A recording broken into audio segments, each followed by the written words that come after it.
My name is Samson son of Manoah. I'm the judge of Israel appointed by the God of Israel. They told me in the jail that you are newspaper reporters and that you wanted to ask me some questions. You're not at all what I expected. Me either. I'm sorry, what were you expecting?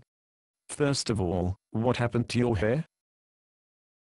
According to a legend, your hair has never been cut since you were born. That was true until recently. When I was born, my parents took the Nazirite vow on my behalf, and then when I was old enough I took the Nazirite vow on my own behalf.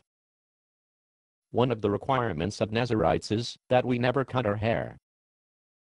Another requirement is that we never drink wine or fermented beverages.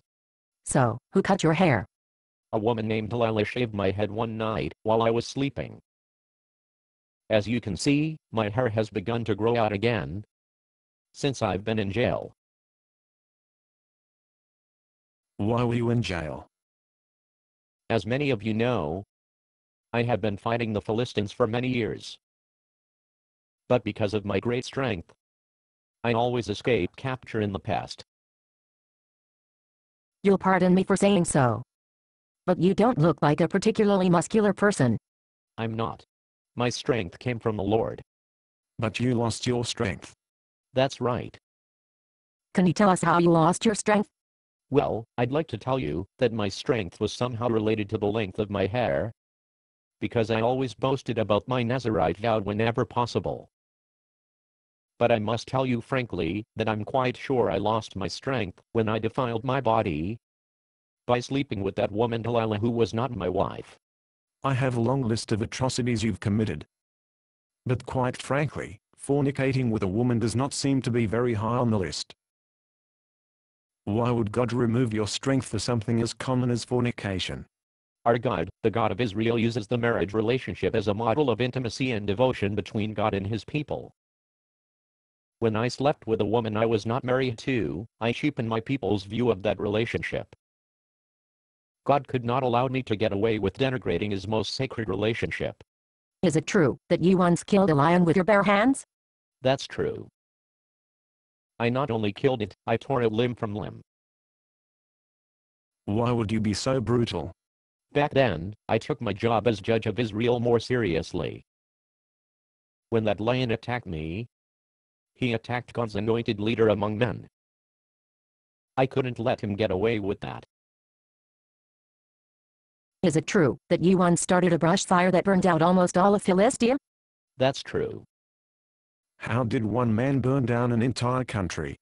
I captured 300 foxes and tied them in pairs by their tails.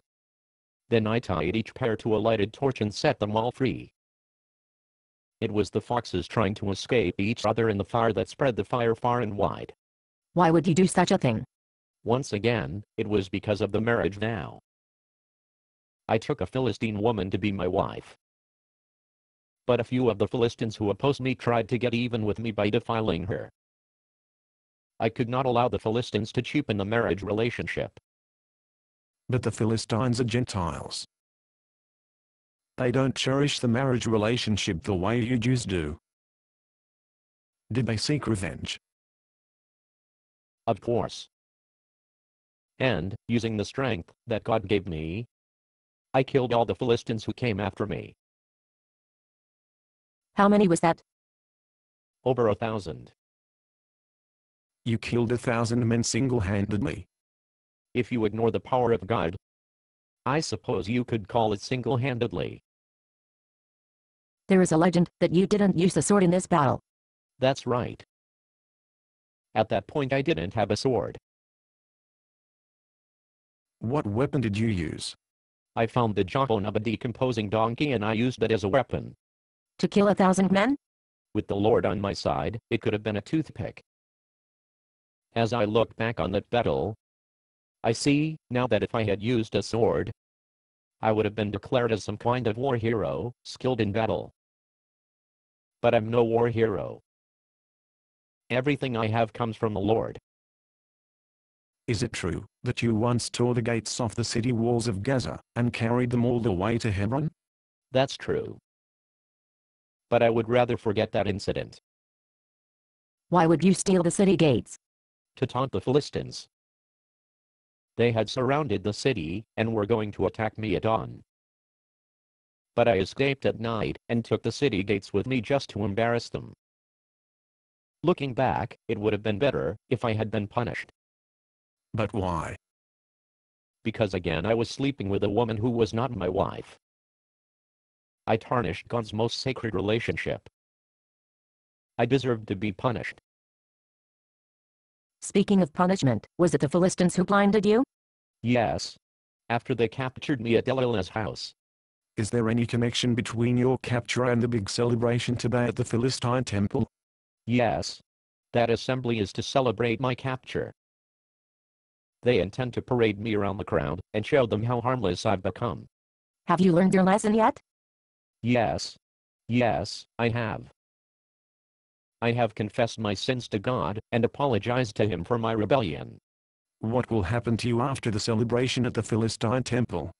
There won't be any after. What do you mean? I'm sorry, I can't be very specific about what will happen here. Except to tell you that I'll bring the house down. Based on a play by Bob Snook. Conditions for use: do not sell any part of this script, even if you rewrite it. Pay no royalties, even if you make money from performances. You may reproduce and distribute this script freely, but all copies must contain this copyright statement.